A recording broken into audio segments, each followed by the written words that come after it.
Hey guys, it's Jess. Welcome to the Social Examiner.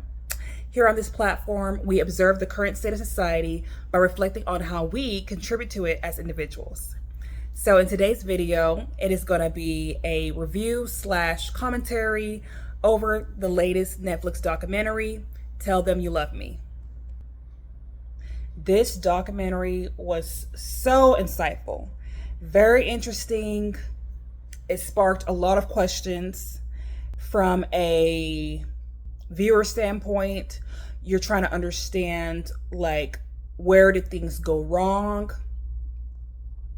How should we categorize disabled people? And yeah, there's a lot. I'll get into it, but let me just take it slow. So for those who've watched it or did not really watch it, a quick summary for the documentary is pretty much there's a family, they're called the Johnsons, and specifically a brother by the name of John is concerned about his younger brother, Derek, who has cerebral palsy.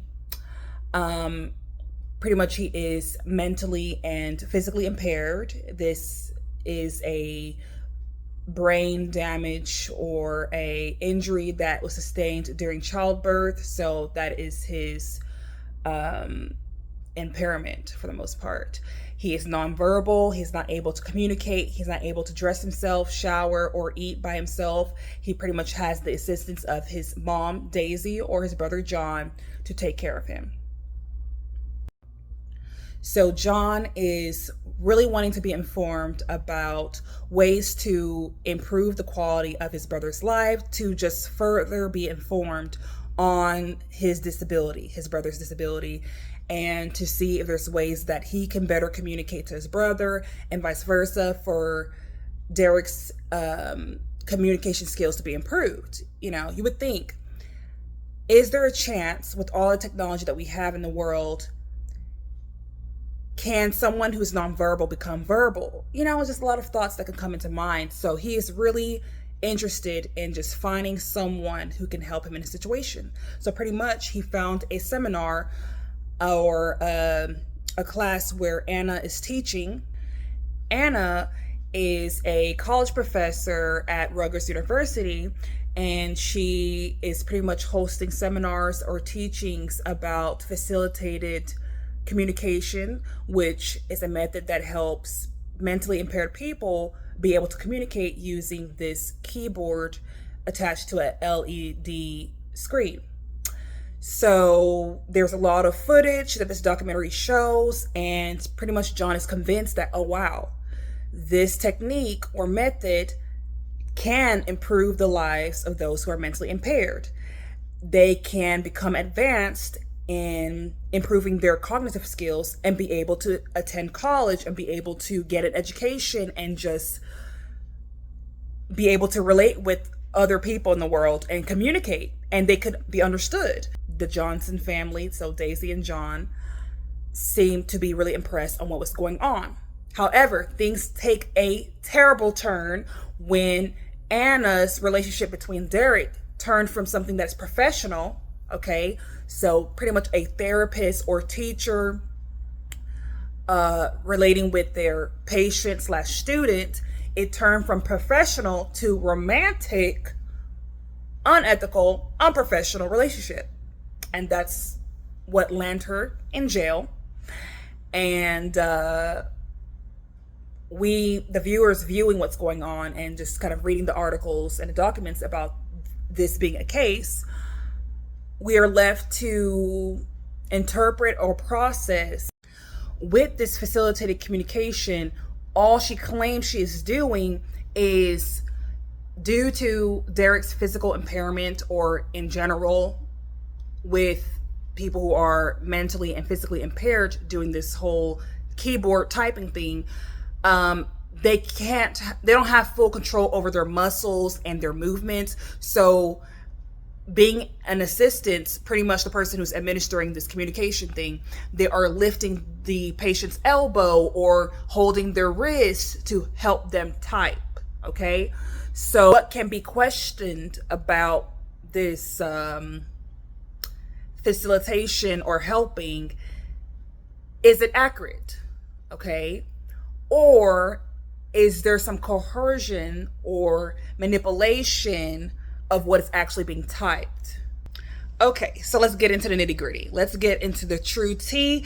Before I talk about the questions and things that I had about this documentary and all this kind of critical thinking, let me talk about the things that stuck out to me in this documentary. Number one, it seems like the Johnsons, which includes Daisy, Derek's mother, and John, Derek's brother, they seem to be down with the whole facilitated communication. They seem to be believers or witnesses to this method actually working. So much so that they were comfortable to leave Derek and Anna alone for her to facilitate that communication at their home or at her place of work, at the university, or whatever other facility that she administered this communication thing. Okay? Things took a turn clearly when Anna became unprofessional. From what I heard in the documentary, the Johnsons witnessed Derek typing, "We are in love." And then Anna confirms, "Oh yeah, we've been romantic, X, Y, and Z." And that's when immediately this whole method gets rejected, rightfully so, because the fight and flight instincts is kicking in. The trust is broken, and then follows a rejection. Okay, so that's what's going on. Okay, and I get it. Therapists should not fraternize and romanticize over their client. Okay, doctors should not romanticize with their patients. Okay, there's a certain level of professionalism that needs to be held. If not, it opens room for manipulation. Okay, that happens to people who are more vulnerable than others. There is a reason why Anna's behavior and decisions raises a huge alarm. Okay, our society is very sensitive when it comes to the vulnerable population. So that's like including children, disabled people. Okay, we are very on guard because there are behaviors and crimes that exist that is currently going on, of people not being protected and being taken advantage of, abused, X, Y, and Z. However, when it comes to this method of facilitated communication, should the whole studies and the whole method just be debunked and rejected due to this lady crossing a boundary? Should everything just be not considered? Okay, because I thought you guys witnessed, so the Johnsons, I thought they witnessed the improvement of Derek and his communication and things. They're seeing his personality. They're able to verbalize, oh, he actually likes beer. Oh, no, he actually likes red wine, and whatever they were discussing, right? Everything just went down to the toilet due to her crossing the boundary, okay? However, I'm not totally convinced that facilitated communication doesn't work due to the footage that was shown of it actually working from the other patients and students. Another thing that makes me feel like this method actually works: how was Anna able to understand Derek's nickname, being D-Man? Where did she get that information from? Derek's family was able to confirm that nickname being due to the person who helped him with his physical therapy. Okay, so that has a ring of truth in it. Okay. Also, in his essay having to do with African American studies and him even correcting Anna for correcting his grammar, he was like, "Oh, don't ever do that again." It seems to have a ring of truth, especially the way she is recounting that their communication. Initially, in the way Anna was communicating in the interview of the actual communication she was having between her and Derek, you can actually tell what was Derek's voice and then what was her voice. Okay. Things did take a turn, however, when she started to talk about things changing from professional to romantic. Okay, her romantic recount on what went on between her and Derek started to sound fabricated, actually. I noticed a switch in her communication. She wasn't pausing in her conversation. She wasn't really thinking, or the words she's claiming Derek said or like typed up sounds more like her voice. There wasn't a distinction between the two people. It just sounded like her. And that does raise a huge alarm. Okay? That does raise a huge alarm, like, oh, what are your intentions, ma'am? I also notice there being from the switch of her being professional to the romantic, her intentions or behavior turned obsessive.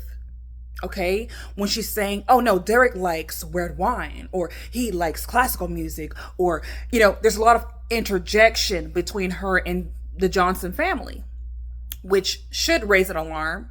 Okay, ma'am, you're not the only one who gets Derek, who understands Derek. Yes, you are trained and have a background due to your family and her mother, who worked with disabled people and actually has 2 brothers who I believe has Down syndrome or something. So she even understands Braille. She learned Braille, and she tried to even behave like she was disabled. She was surrounded by these people and so fascinated by disabled people. She has a unique attraction for people who are disabled, it seemed like. So here are some of my critical questions and observations that was sparked due to watching this documentary. Should mentally impaired people be categorized as, toddlers? Like, we compare them to children mentally. Should we not pay attention or hold merit to their age? Like, okay, Derek, he was 30, right? However, due to him being nonverbal, okay, should we just label people who are mentally impaired as having a mind of a 3-year-old? Okay? Even with them having this facilitated communication thing out there, should we treat them as adults? Or just, just stay over there, go to your class, play with the blocks? How should we automatically treat them? Should we deem them their age as being an adult if they take a test and say, hey, y'all, like, my cognitive skills is on this sheet proven by a doctor. Okay, my IQ is up there. It's to be compared as someone who's 18 or 20 or whatever, like, how should we go about that as a society? For us, majority being able-bodied, how should we treat others who are mentally impaired? How should we categorize them? Okay? Because I know in my experience being in middle school or in high school, when I did notice students who were labeled as special needs, going to a special class, to receive special education, I'm not gonna lie to you. When I was around them, like just being in the hallway, I would hear them, I would see them. They look clearly different. They have less of control over their movements or what they would say or moan, the noises that they will make. I was nervous around them. Yeah. And I've actually witnessed people either being nervous when they would see them, or they would unfortunately make fun of them. Okay. That is what I would notice when I was in school, and how people would treat special needs people, disabled, mentally impaired people, even physically impaired people. Okay. Everybody, I noticed them being put in this class and they were treated a certain way. nor was I knowledgeable in my health class or science class about disabled people and what they go through, what causes these things. There's not much language back in my time, it seems like, when it comes to disabled people and how we should see them or treat them, right? Of course, you should be treating anyone poorly, but unfortunately with our society, when people have a huge visible difference, they get treated differently. Okay? That's the truth. Okay, another question. Should we allow or socially accept people who are mentally impaired to explore romance? Should it only be mentally impaired people dating other mentally impaired people? Or people who are nonverbal, they should be X'd out of the dating pool?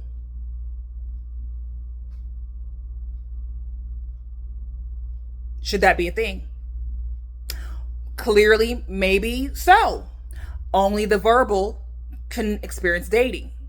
Only the verbal and people who on paper can prove that they are mentally adults. You become, we start to not have the language to be able to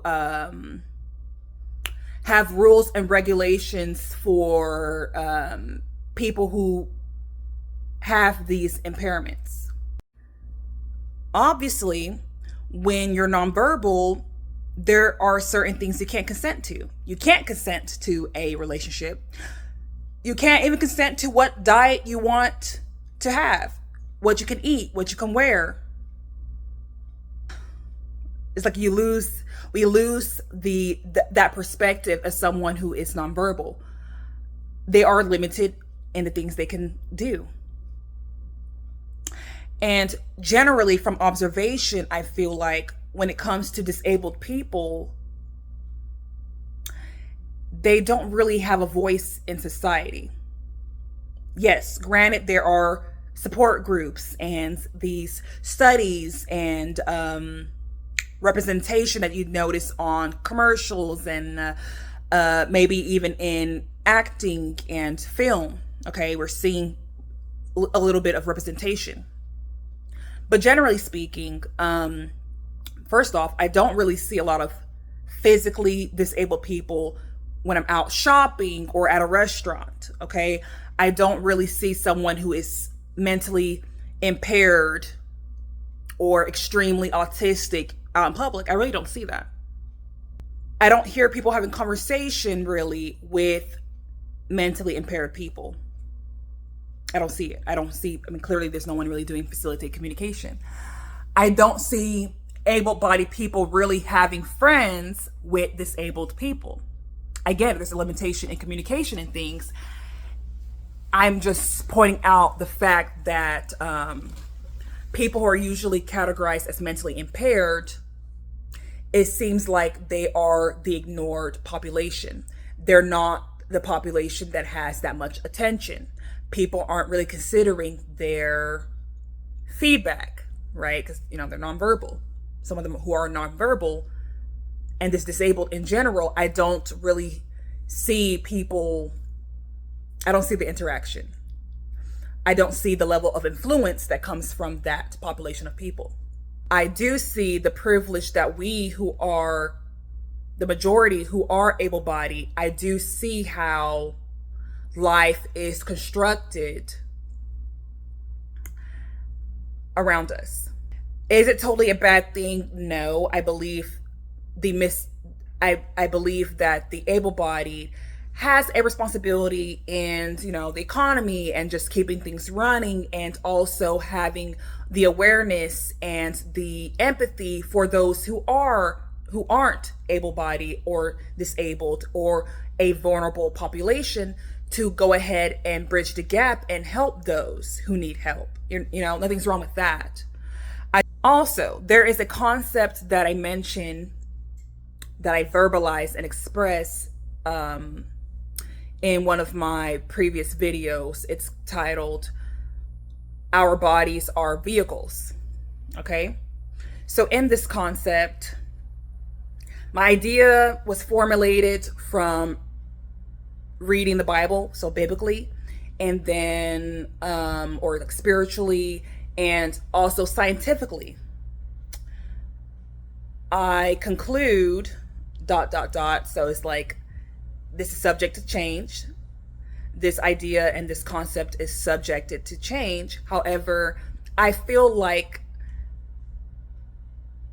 we are spirits. Okay? Our spirits is deposited in this physical flesh in order to interact, to travel, to move, to do, to talk, and live out a purpose in this body. Okay? This body can undergo a lot of things. If harmed or injured, it can heal, whether it's a mental or physical thing. How I deem people who have illnesses or a mental and physical impairment, I just see those things as malfunction, a malfunction of the vehicle. Although the spirit, I deem it perfect and eternal, okay, it does not die. The spirit can want to talk and verbalize and function in its vehicle properly. However, if there is a birth defect or a injury of some sort or illness that occur, it makes the body, the vehicle, malfunction and not operate how it was intended to operate. Therefore, people who are experiencing that impairment, they are needing to go to the hospital or take medicine or undergo a certain treatment to be able to function or learn how to cope with their new or existing impairment in order to function and experience a better quality of life, or try to. So with that being said, as it pertains to this documentary, especially in the quote, which I don't know at this point if it's truthful or valid at this point, but in the point where Anna is claiming, Derek says, hey, I'm in this body, I'm just paraphrasing, I'm in this body, but I'm not able to function or to interact the way I would want to interact. I'm pretty much trapped in this body. I can't do the things and experience the things that I want to experience. Okay? Is that how most disabled people feel? I don't know. Do they feel trapped in their bodies? Do they have a knowing of how life can be or could have been if they were able to show up and have a certain control over their muscle movements and how they think or what they're able to do or say, physically? Do they consider their body being malfunctioned? Or are we able-bodied people or people who are psychologists and studying or witnessing and observing people who are disabled? Is it far-fetched to think someone who is nonverbal or has a mental impairment, is it us projecting our wants and our hopes for their future that they are cognitively adults? It's just that they're not able to prove that in the physical. However, their bodies, their souls are trapped in this body. They're limited on what they can say or do or how they can interact in this life. Is it wishful thinking for certain people who have an extreme impairment? Is it us just being wishful thinkers that they are adults and they do understand us and they do understand and have a certain IQ that this cannot be proven? Because clearly with Anna crossing this line to romantic, clearly, it makes people want to reject the whole method altogether. It makes people want to just blatantly and absolutely label her as a predator and a person who had ill intent, worthy to be locked up, throw away the key. Okay, another question. Should able-bodied people who considered other people with extreme impairments, as attractive, wanting to date, worthy to date, should they be labeled as weird? It's already proven that people can be attracted to somebody's heart or their soul, the way they think, mannerisms, X, Y, and Z, personality, okay? Not really caring about the outer appearance, the fitness, the physique, okay? There's some people who don't have all arms and legs, and some people who have a birth defect, a disfiguration of the face, people who are not deemed as attractive or beautiful, whatever the case may be. Because it is clear that we do consider people being beautiful or attractive, being able-bodied, being physically fit, looking symmetrical and even, not really having blemishes, being verbal, okay? That is clearly the top tier of people we consider attractive. What I feel like is more digestible and acceptable is if, in this scenario, a couple, they could be married or not married, they clearly have some type of investment and relationship. One of them get into a car wreck, get disfigured, have a mental and physical injury, and the mental injury can cause them to be nonverbal. They need to be taken care of. They need help with putting their clothes, shower, eating, all the other necessities. They have to be watched around the clock or put into a facility or whatever. We will applaud it if their partners stick around and still choose to love them and show affection towards them due to once upon a time they were able-bodied and they could function and consent to a relationship. Okay? We would not necessarily revoke the person's age, based on, I guess, the cognitive skills and everything, due to them all of a sudden not being nonverbal. We wouldn't all of a sudden deem them as toddlers and having a mind of a 3-year-old, would we? I don't really hear that language when I see a lot of these case scenarios of this happening to people. People go have strokes and all of a sudden their cognitive skills, I guess, visibly, or, as you can witness them talk or whatever. I don't hear people really saying, oh, they have a mind of a 3-year-old, but now, due to being mentally impaired and being nonverbal, they aren't able to consent to stay in a relationship or, I guess, entertain a romantic relationship, although that's what their status was before the car wreck and the injury. They're not able to consent on what diet they want or to remember what diet they want, what they want to eat, drink, what they want to wear, where they want to be. Yeah, that goes out the window. But of course, the main objective is to take care of them and have a caretaker. So it's just like, I understand that too. So it's just like, it's a tricky subject. I feel like there's no absolute when it comes to people who are mentally impaired, on what we consider them as. Of course, I guess, just for protection, romance will have to be off the table until they can prove otherwise, that they can make decisions and consent to certain things. However, another instance in the documentary, John mentioned that Derek likes beer.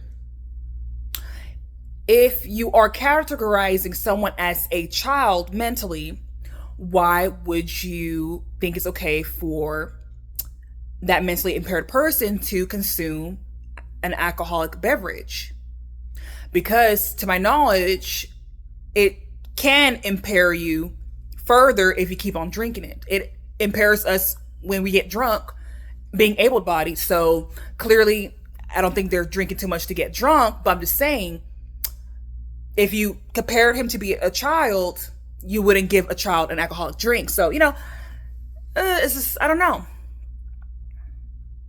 It's very interesting. And I would just say the takeaway from this video is I'm starting to see disabled people differently. Although I would never really know and be able to grasp their perception of life, being in awareness, I'll be more considerate of their existence. And when they cross my path, smile and just, acknowledge their presence, because I don't feel like I was